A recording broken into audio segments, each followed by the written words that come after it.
Yun ang natutunan ko kay Robert Kiyosaki. So ngayon, sabi ko, kailangan maging investor ako o kaya business owner ako.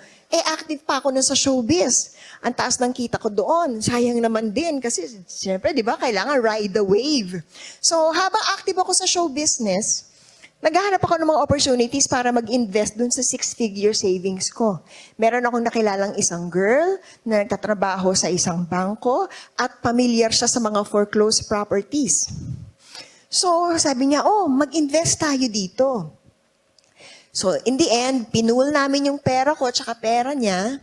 Actually, yung savings ko noong 250,000, siya meron din siyang 250,000. Pinull namin together. Tapos yung 500,000 na yun, pinambayad namin sa bangko para ma-acquire yung isang property, 7 units, sa isang building sa Ermin Garcia, Cubao. Tapos pinarento-own namin. After 4 months, bumalik yung 500,000 namin. Tapos yung pera, nanganak sa renta for 15 years, kumikita sa amin yung property.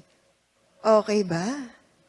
Okay. So, nasundan ba nung iba kung paano?